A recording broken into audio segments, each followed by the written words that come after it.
Hey everybody, we're live. Thanks so much for coming. I am Emma Powell. I'm here with Bobby Siegmiller, and today we are going to announce a really fun contest for those of you who have investing confusion. A lot of us are out there on social media and we're being exposed to like the next big thing, always the shiny object syndrome. Even me, when I'm really committed to my investing decisions, somebody will throw something at me. Have you ever tried this or you ever tried that? I'm like, oh, maybe I should be looking into that, like that knee-jerk reaction. So we're going to talk today with Bobby about your background, your investing background, and why you made the decision to invest heavily into real estate as a successful entrepreneur, passive versus active investing. And we're going to announce a really fun contest so that you guys can follow along some of the best real estate investors and syndicators in our industry in a bunch of different asset classes. So you can watch them at work and get to know them pretty well and see if there's somebody that you want to invest with or not. So we're going to try and serve it all up to you, platter style, so that you can get through that. So Bobby, how about you go ahead, start us out, kick us off by telling us a little bit more about your background. Absolutely. All of that you just announced in 30 minutes. This is going to be good. Yeah. Um, so back in the late 1900s, I don't even know if you were born yet, Emma, but I had interest in real estate. Always flipped cars as a young man, motorcycles. It started with baseball cards actually, and just got bigger and bigger. A common And story. it is. And real With estate baseball is cards. is something that I've always been interested in. So again, late 1900s, Y2K was coming and the world was going to end. So did not invest, played it safe. Just after we realized that the world was going to be okay and that the computers didn't crash, early 2000s, started in real estate, went and got a license, and was kind of a legend in my own mind. Built a nice little business. Got a lot of those plaques and awards. And I remember one of the big ones was out of 60,000 agents with Prudential, I was number one in the West Coast and number four in the nation. And I got a piece of glass for it that my buddy, who was the broker, went back to the national convention and brought it back. He's like, here, dude. I'm like, awesome. That's going to go in the attic with the rest of those meaningless awards. But anyway, loved real estate, was kind of infatuated by it, and started investing in foreclosures, and actually wrote a book on foreclosures that was an ebook on how to courthouse steps.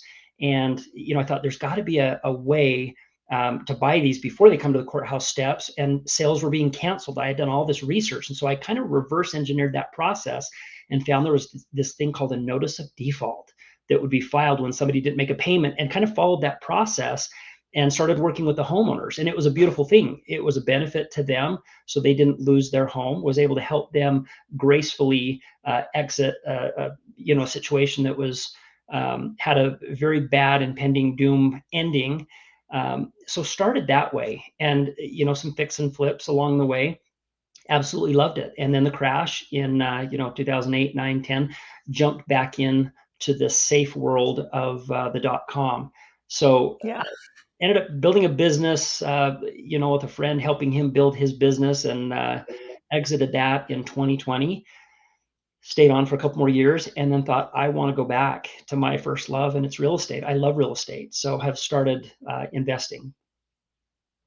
Okay, so by background, I meant actually that really cool thing that's behind you there on Sorry, the sorry. wall. So this is this background. It's funny that you say that. Thanks for calling out. Everyone, this is not virtual. This is actually wallpaper. Again, they used to do this back in the late 1900s, 1980s. In But the I didn't Iron want to Age. have the pinholes. I didn't want to have the pinholes in the wall. So with my children, I said, you get to pick your beautiful scenery, and I'm going to help you install it and show you what we used to do in the olden days. So it is many, many fold, but my walls are clean and pristine. But yeah, this is real wallpaper. It's not a virtual background. That's It's funny. either Sorry, that. I took it in a different. Let's talk about house decorating and home decor instead of Yeah, real estate.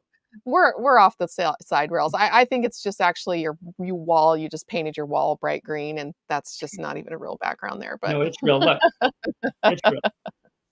well, my background here is of a family together on the beach, enjoying their time together on passive income. We'll get into more of that later. You can see because they're faced away from us, you can't see anybody's faces. They're actually in a huge argument because the kid is whining so much while they're out on the beach. So They're getting ready to throw them in the water.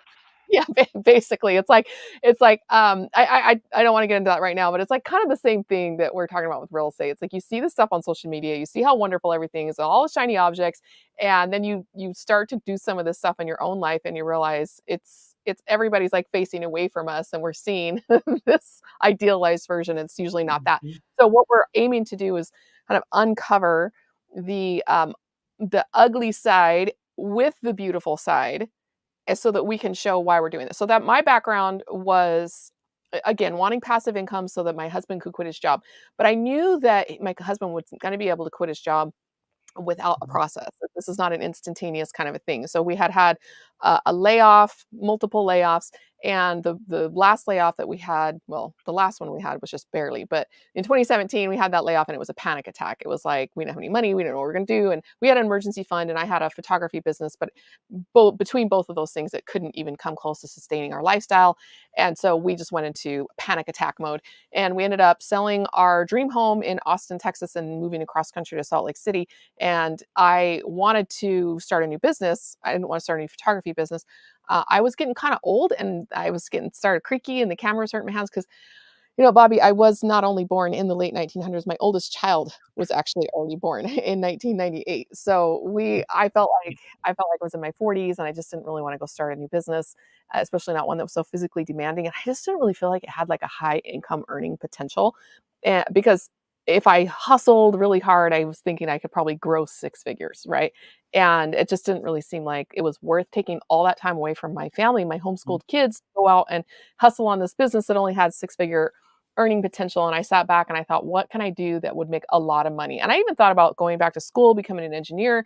I have a kind of a passion for of health and fitness, and I thought maybe I want to go to medical school or even PA school. It's like I had that idea, like, well, you're going to turn 50 anyway, so you might as well turn 50 with what you want than say, oh, I'm too old.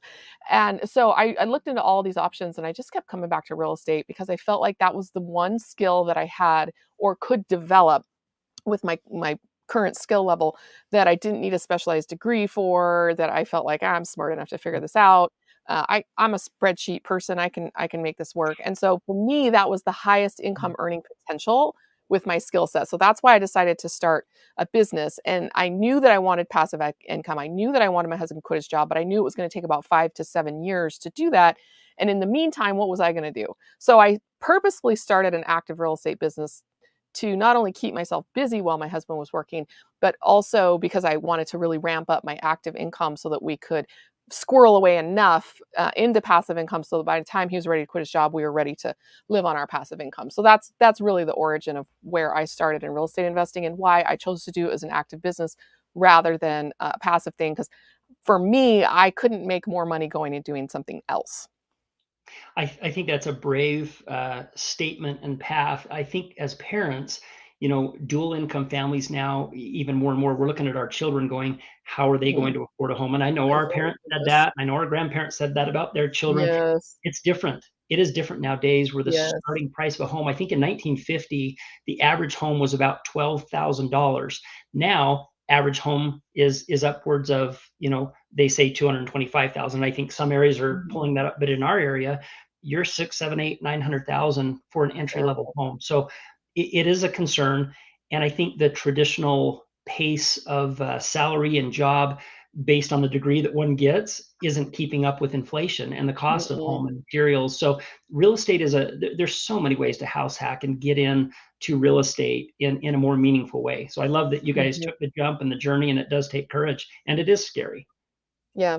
Well, it is scary, and I think that, but being mission driven helped us to get over the scary part. Now, most people who are in my network know that last year we took 3 months off to go hike the Arizona Trail, and I think that that is a metaphor for so many of the things that we've done. Where when you're starting at the Mexican border, you can't see the Utah border. You know that it's a goal kind of in your head, but I purposely did not look up like photos or videos of people finishing that trail. I didn't really know what the monument looked like, to mark the end of the trail.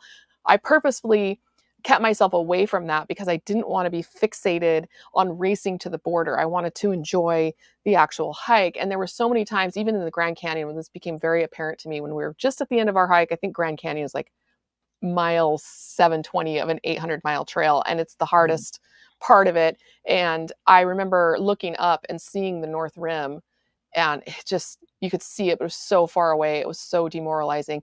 And the only way we could see it was if we stopped hiking, because when you're hiking, you're looking at the ground so you don't trip. And Yeah. so for me, that mission driven goal was like, we are going to make it to the North Rim. We are going to make it to the Utah border. I tried not to focus on that. I tried to focus on the steps and not tripping over the rocks that were right in front of me. And that's like a prioritization game and a mission driven game. Our mission was very grand, but our execution was watching our feet for 800 miles so we didn't fall. And we still fell down a lot of times. I have a video of me where I was taking a little vlog and I tripped and fell on camera, and I'm just lying there and you can see me on the side and I'm just like, There you are. rung my bell. And so to me, that is such a metaphor for my real estate journey. It was ambitious. It was process driven. I understood that it was going to take a while. I gave myself adequate time, and I knew that I was going to fall down, but that I would be able to get back up. We just hit the 1 year anniversary of that trail, and it still gets emotional Really. thinking about it. It Yeah, was a that powerful experience, and so I wanted you to talk about your mission that drives you to be able to get through the inevitable, kick in the face that real estate and entrepreneurship can deal us. okay. So interesting. I want to make a comment on your journey. I didn't know you did that. I do want to ask real quick, how old was your youngest? Oh, that's a fantastic question, even especially since you didn't know we did it. She was 10 when we started. She was 11 when we finished. She had her birthday on the trail, and she's actually the youngest Mm, finisher on record of that trail. no way. Okay, super cool. So I've been involved in young men's organizations or scouts for over 25 years. It is a challenge to Hmm. do what you did with family. There's a lot of whining, but there's a principle that you mentioned, and it's actually, looking at the rocks, it's actually called target fixation. Mm, I helped coach mountain biking, or did for several years with the local high school. And when you focus on a rock, you're going to hit that rock. If it's a baby mm, head boulder or something large, so you want to keep the end goal in mind, and our brain processes really rapidly. So we want to acknowledge that stumbling block, but we want to look ahead. Exactly what you were talking about. You don't want to get target fixation on that individual object, or you get discouraged. And hiking Kings Peak, there are several faux peaks where you think you're there, yeah. and then you look up and you go, oh my gosh, if I have to, I mean, I wanted to lose some of the scouts in the mountain. I've never wanted that before. I usually look out for their best interest. But I thought, man, if they disappeared, I wouldn't feel bad, and I'm Yeah. kidding. But anyway, the journey, what keeps me going? So Yeah. I'm on my last child. I have 4 children, oldest daughter, and she is my favorite daughter, and then 3 boys. Yeah. And depending on how they I have a respond to favorite different, son. yeah, It's only one boy. yeah. So we can say that. Now, depending on how others respond or how they're speaking to their mother, their first place and favorite Yeah. changes often. But the end goal, he's a sophomore in high school. I want to be Hmm.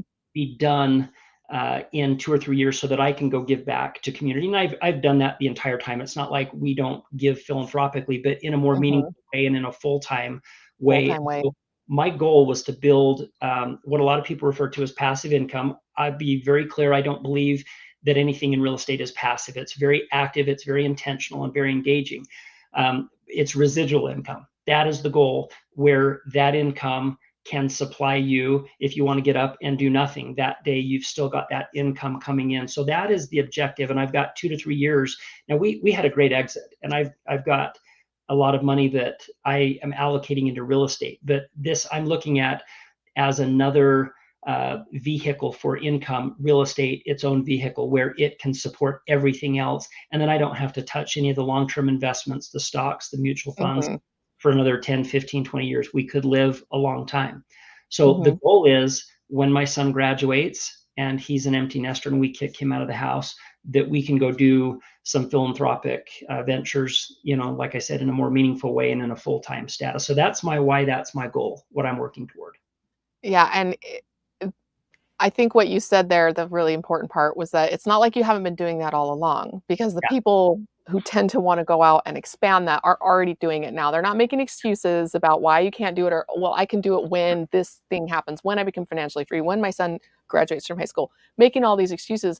But what you're saying is that you want to take what you're doing right now already, that you balance with everything else and working and parenting and all that, and do it in a full-time way. So you want to expand that, Mhm. not start that. And I think that's really Mhm. where people's money is, where their mouth is, when they want to expand something they're already doing to more of a full-time thing versus procrastinating and fooling themselves that they're better people than they actually think they Yeah. are. Yeah. I would say for the first, if somebody has that goal, when I, reach this certain status, then I'll go serve, go work at the soup kitchen tomorrow. Anybody Hmm. can do that. There's so many things you can do today with your Hmm. current job, with your current role. And we've been actively engaged in community events. Matter of fact, there's a food drive coming up this Saturday that we're involved in.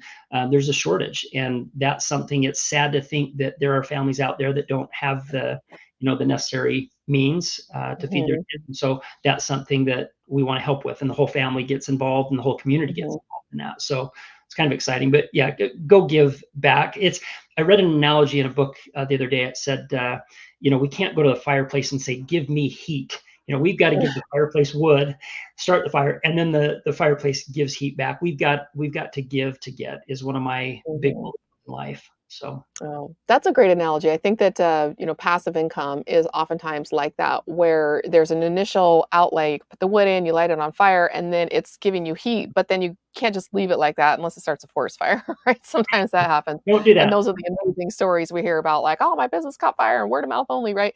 Yeah. But you occasionally have to kind of stir it, you have to throw some more logs on it. It takes some maintenance. Like it's like the merry-go-round analogy. And I think there's a book called keep it something about don't be stupid, like don't doing the path less stupid is what it's called. Talks about the merry-go-round and how occasionally we need to turn around and look at it and kind of push it a little, but then we can focus on something else. So to me, passive income is more about low maintenance income, residual income, but it's very different than business income. So when we're talking about coming into something as the business owner versus the investor, so the business owner is the one actually running the day to day of the business, and the investor is the one getting the quote unquote passive income. There's a lot of upfront due diligence, but once you place your capital, there's really nothing you can do on that particular deal. But the whole management of the portfolio itself is somewhat active and can become a full time job for some people. So it's important to realize that passive income comes from portfolio income where you're not working in the business Mhm. versus being a business owner. And so what you're talking about here is transitioning from a business owner into being more of the investor role, even though it's not like, free money coming to you while you sit on a beach. We all Yeah. understand that. But you're just kind of trying to transition where you can have most of your time focused on your volunteering and a smaller subset focused on building your portfolio. And right now it's kind of the other way around in some ways. Correct. Yeah. Well, I want you to tell me a little bit about the contest and the origin. You came to me a couple months ago and you said, I have an idea. And Bobby, you're the kind of guy that when you say, I have an idea, I have to buckle up a little bit and be like, whatever comes out is going to be good. I don't know what I'm going to do with it all the time. But I'm like, tell me more, man, tell me more. So tell me about the origin of the contest in your mind. And I can kind of give you my behind the scenes look on how I was able to kind of take what you were saying and figure out like how to synergize what you were looking for and what we've come up with. Okay, so here's the idea. And there's a little bit of a backstory to it. So I I want to invest in real estate. It's a desire. You might be feeling the same thing. I want to get involved. How do I get involved?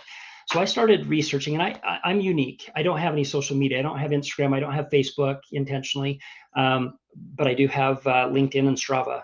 Most Hmm. people don't know what Strava is, but tracks your I've heard of it. athletic, your mountain bike rides, your runs, jogs, all that kind of fun Oh, stuff. you're that guy on Facebook. Yeah, yeah.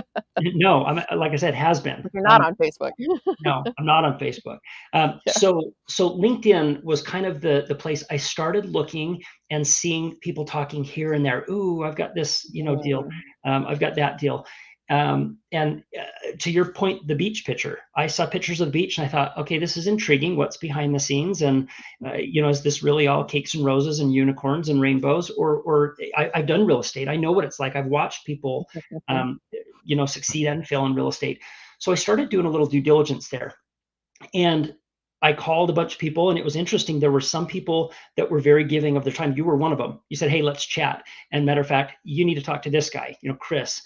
So I reached out to Chris. He was actually the president of the local, what's it called? The Real Estate Investor Association. Yeah, and I'm like, awesome, great link. Went to that meeting. Somebody spoke. They had some things they were doing. I invested with them. Based on that. There were several people that were very stingy with their time. And I'm a believer, big believer in Mhm. I will help you for free with no strings attached. I believe in that kind of philanthropic Yep. giving. And so there were people that were not willing to do that. And I've got a list here today of them, and I'd like to read that. No, I'm kidding. I won't do that. Oh, I'm just kidding. It was a joke, bad joke. But Emma, you were one of the ones that said, let's chat and let's talk about this. And what do you want to do? And I'm like, I don't know what I want to do. It's like the Cheshire Cat, in Alice in Wonderland. Where do you want to end up? I don't know. Okay, well, then it doesn't matter which path you take. Hmm. Where I want to end up is this residual or this passive income. So different asset class that I started researching, short-term rentals, apartments. People call that multifamily. And I was used to, my background was multifamily was condos and townhomes that were attached together, but multifamily is now apartments. There was single family homes, fix and flips, self-storage, so many different mobile home parks, the one Texas that you guys are doing. There's so many different avenues to invest in real estate, and the syndication thing that wasn't a thing back in the 1900s. That wasn't really something that average Joe could get involved in with the Mm-mm. 506B. Not even, it wasn't even legal back No, then. no. And subject to, that's a big thing now. So as I'm looking and you're asking me the question, what do you want to do? I don't know. I just want to I just want to bring in some money. I don't want Yeah. to retire. I don't believe in retirement, but I want to be able to, choose and do what I want. So that was the genesis of the thought process. And I'm into my 14th investment now, just in the last 6 or so months. It's been great. I Hmm. have some in a syndication, some fix and flips, some in multifamily, and then a lead generation tool that I just invested in, and they're starting to drive leads and they do everything. So that's where it started, is where do I want to invest? I started seeing the picture of people that were doing this. And I did see a lot of beach pictures. And I'll be Yeah. honest, I don't know if we have time in 1 minute. I want to tell a story about the beach pictures. We were at a family retreat with cousins, and there was a picture. They were talking about the tow picture on the beach. You can picture it with the lake, in the background. And the caption was, Bear Lake. And we all want that Bear Lake experience. And the daughter said, hey, actually, you ought to know what went on behind the scenes. One of the son-in-laws said something to his wife. They got in a fight. The mother-in-law was chewing the son-in-law out. They ended up leaving the family Bear Lake vacation early. And so the idea that investing in real estate isn't all beaches and beautiful waves coming in and sunsets. There are some challenges. There are some ways you can lose money and lose money big. And I think that Hmm. all too well as an investor. But there are ways to mitigate that risk. And so I wanted to grab some of these people that were the movers and shakers and kind of shake the tree and vet out those that are actually doing business Hmm. for real. And the more and more I talk to people, I found, and this is interesting, some of them have done 1 or 2 deals and they already have coaching programs, and they were trying to charge for coaching programs. And I thought, that's awesome. I love the entrepreneurial spirit, but I don't want to give you $10,000. I've done hundreds and hundreds of deals that, compared to your two. So I wanted to find someone that was a mentor. I believe in mentors and I believe in coaches. So I started to find there were different asset classes and there were different individuals that were purporting different things. And the imagery, all we saw was the Bear Lake picture. So I started to vet a lot of them. Some would speak to me, some wouldn't. And we kind of came down to a list, and I had this idea, and I called you and you said, I like the idea. I like crazy. And it's germinated for a few months, but that was the genesis. So we actually do have this competition, if we want to call it that. Not a lot of rules. It's not going to be too strict, but we want to showcase. Yeah, I love that. Where everything is made up and points don't matter. So true. I want to be able to have these people not put their money where their mouth is, but showcase their craft. Somebody in the short-term rental space, show us the ins and outs of that. What are the good, bad, and the ugly? And we'll interview them and get truth, not just the image of the beach that we're all looking at, that we all want, that might compel you to invest and lose money with somebody. These are people that are actually doing business in a meaningful and impactful way, that have a strategy, that are living a good life. And that was the initial idea. So I hope that answers your question of the why we have this contest. Yeah, I found the same thing when I first got started, finding that there were like some really high barriers of entry price wise to get into the coaching program. So I actually did pay for one pretty high price coaching program, and I ended up making my investment back. which is great. But what it taught me was that I don't really want to do this, right? And so but I, on the other hand, have put out so many free resources. You know, we got our free club every week. I've got my Yeah. podcast. We have our free Thursday class. This is part of that.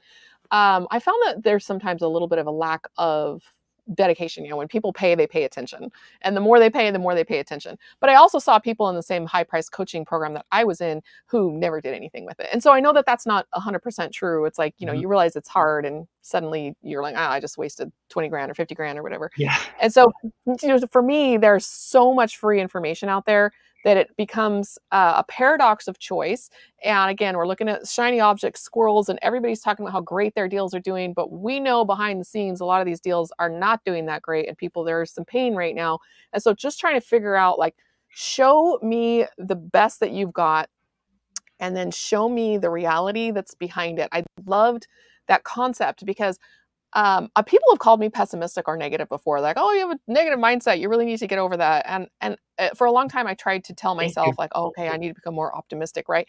But then I realized that it wasn't being authentic, and this kind of pessimism of saying, like, "All right, what can go wrong, and what is going wrong, and what is it that this beach picture is not actually telling me?"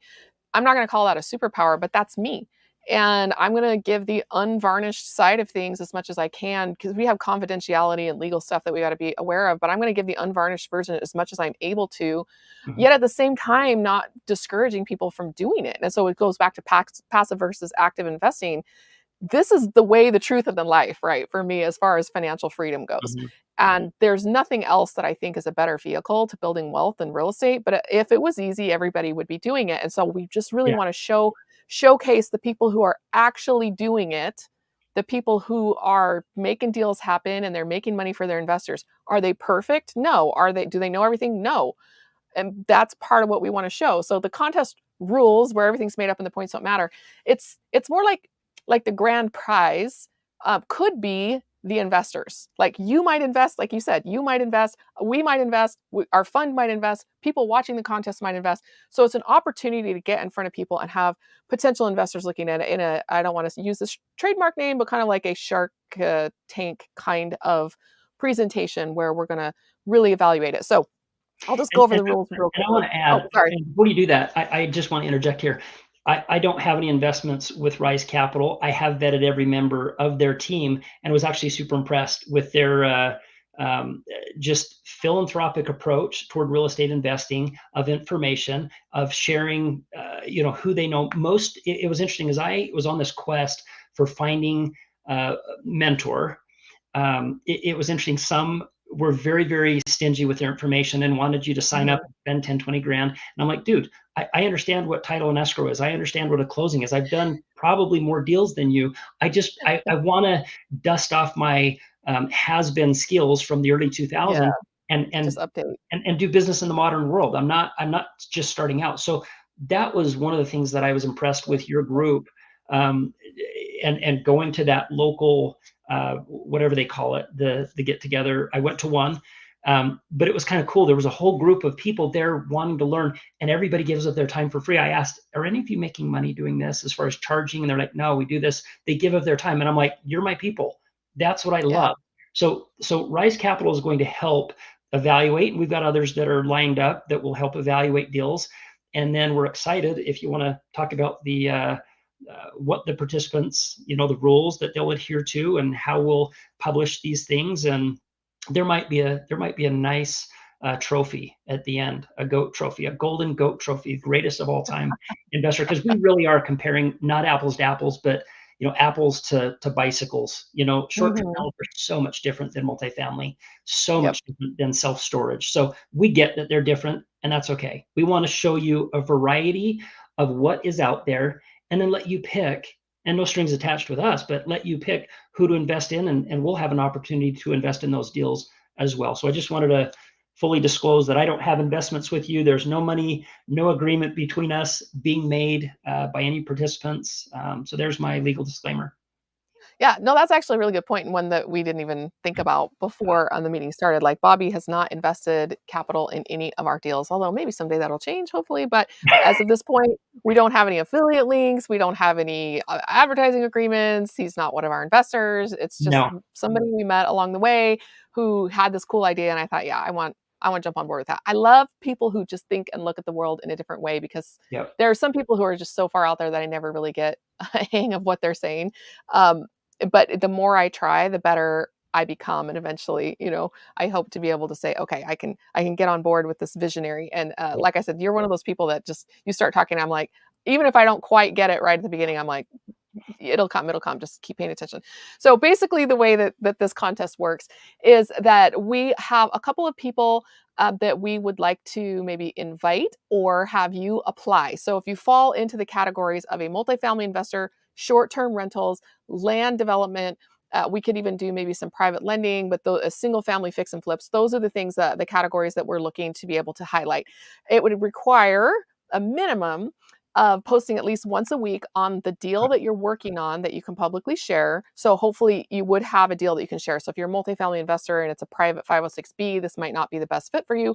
But if you have a 506C deal or a joint venture up for Mhm. grabs that you can actually post about, we want specific deals in there. Like, what are you fixing and flipping right now? Tell us about a new short-term rental that you just brought online, or even just saying, here's one we've had online for a while, and just each week posting. It's going to be about a 6-week contest running roughly the month of April, maybe into May a little bit. And we want just that probably Monday morning post at least once a week. You could post up 2 to 3 times a week about the thing. We will provide you some marketing materials where you can say, yes, we're part of this contest. Kind of like when you're speaking at a conference, and they'll provide you with some of those materials. So we'll work together to get you some shared marketing assets that you can use. Also, I have a free club that runs every Monday night that we would like you to come and present your deal to the club and talk about your specialty and all of that. So it's an opportunity to get in front of potential partners or potential investors and educate us about what you're doing. Some other suggested types of items are having some LinkedIn lives just like this occasionally. So the minimum is come present to the club and post at least once a week about what you're doing. But we have some extra things, coming to be a guest on the podcast after the contest is over to talk about the contest, how things went, coming to the Monday night meetings and meeting people, having some LinkedIn lives, posting more often per week. So there are a lot of opportunities for you to leverage the contest to get out in front of your potential audience. So please apply if you fall into one of those categories and you feel like you have a deal that you can either highlight or an active deal that you're raising for, even better, and let us know and we'll get you hooked up. And so we're going to have one person in each category. Unless there's an overwhelming response, we might be able to take 2 people in each category. And then we will have a judges assigned. So we're going to evaluate you based on your marketing materials, like your pitch deck, and your pitch itself, your webinar. We have experts who are going to come in and evaluate your legal plan, an attorney who can just give you a couple of quick tips, suggestions on things that you could do to tighten up your legal plan. Somebody who's going to comment on your business plan, just making sure that if you want to add washers and dryers, are they actually going to add the value you think they are, like that type of business plan feedback. And then Bobby himself is going to be able to comment from the point of view of a potential investor. Like, as an investor, here's what I want to see from these deals so that I can make an informed decision, and giving you feedback on your deal that way. So we'll have a little panel of judges that will be able to weigh in, and we'll be nice. It's called empathetic accountability, I guess you Yeah. could say. We'll be kind. We'll show you what we like, what you're doing, and a few suggestions for things that you could change. And that helps to the investors to kind of see, like, I don't even know what's important when I'm evaluating a deal, but Mhm. learning by watching what we're giving feedback on, they'll be able to learn about what they're looking for in order to evaluate for a deal. And to be able to pick a lane and stay in that lane, but also to be able to have the confidence to diversify a little bit. I don't invest in just one thing. I don't suggest anybody invest in just one thing. And so being able to invest passively in the things we're not an expert at is really the point of this contest, and being able to get you in front of potential investors and just make your business better in the process. So thank you so much, Bobby, for suggesting the contest, for helping me kind of flesh out the rules and the practical applications of how it's going to run, and participating and cheerleading along the way. So can you leave us with any closing words about your experience as an investor, what you're looking for, or the ideal person you'd like to see in this, or the ideal investor outcome? Just any final thoughts that you have? Oh man. Yes, I always have a thought. In addition, I've never done a LinkedIn Live. This is new, and we didn't script this, so didn't know these questions were coming. So this has been a lot of fun. So thank you, Emma, for putting this on, and I'm glad you're on board with my crazy idea and going to help facilitate this. I do envision one of the outcomes of this. I'd love to do a roundtable, a thought leadership with some of these people, and I get these different asset classes are so different, but it's interesting. We have an election coming up. We have rates that are high. How do we navigate that kind of environment? Those are interesting topics that I'd love to see, and we may add a few things here and there. But as far as those that I hope will join, I hope we get individuals who are more philanthropic in their information, in sharing with those. I've been in healthcare for the last 10 years. There's a lot of individuals and physicians that are burned out. They're tired of doing what they're doing. They were hoping, for many reasons, software would solve the burnout issue, and they're frustrated. They're looking for a different vehicle to invest in, and you don't have to have millions of dollars to invest. It can be with some of these 506 organizations. You can invest lesser amounts as an accredited or a non-accredited investor.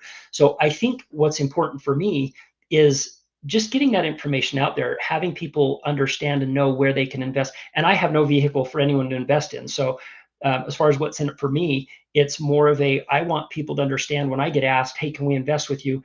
It's like, go find one of these professionals that are doing it. That's where I'm going to point you. But I'm happy to share any information about any deals. So I'm hoping those will come forth in short-term rental apartments, fix and flips, to be able to share information so that the individual that has bought a house, they understand what closing and escrow and what a loan looks like, or somebody that's renting that wants to get into it. I'm hoping they'll be able to share some meaningful information so that it will bridge the gap and help somebody get to where I am. Where do I want to invest? How do I invest? And what's a safe way to start out? I think that would be the most beneficial. I'm not encouraging anybody to go buy a house tomorrow as an investment. There's a real quick way to lose your money in doing that. And I would encourage you, just go donate to a charitable organization if you want to lose your money, Yeah. or invest in a more meaningful way. But we'll show, I think, how, the why and the what, how you find deals, how you source them, how you invest. One thing Emma's really good at is looking at the guts, the ins and outs, the numbers behind a deal to identify whether it's a good investment or not. There are a lot of investments that are not good, and that's what I'm hoping the outcome of this is, to educate the audience, but have them watch a mentor and then get into this in a very safe and more strategic way. That would be my goal and outcome for this initiative. Yeah, excellent. Thank you so much for sharing, Bobby. And it's just a free service basically that you're providing by helping manage the contest that, again, you're not there, you're not getting paid, you're not going to sell some coaching, you're not going to No, sell, you don't I have don't have any advisory coaching. services. Yeah, so you really have put your philanthropic values up for the rest of us to enjoy, so that you're putting your money where your mouth is, and that's one thing that has been really fun to watch. Getting to know you over these last couple of months. So thank you so much for coming. Thank you for having the idea for the contest, and thank you for helping us do the work to sponsor the contest. We just really appreciate your willingness to give and to share and to learn while you're helping other people learn at the same time. Absolutely. Pleasure. All right, keep an eye out in the coming weeks. We're going to have an official kickoff event where we'll have everybody here on a live that's going to be participating. They'll get to introduce themselves, maybe share a little bit about what they're going to be sharing over the course of the competition. And so we'll be announcing that here pretty soon. If you do want to apply to be into it, just jump over partnerwithrise.com. You can talk to me or one of my partners. That's a calendar link, or just send me an email, Emma@risecapitalinvestments.co, and we can get you all set up there with meeting Bobby and just going and seeing if this is going to be a good fit for you. So watch out for that kickoff event, apply, and we will see you back in a couple of weeks when we get this contest going. Thank Thanks you. everybody for coming. Appreciate it.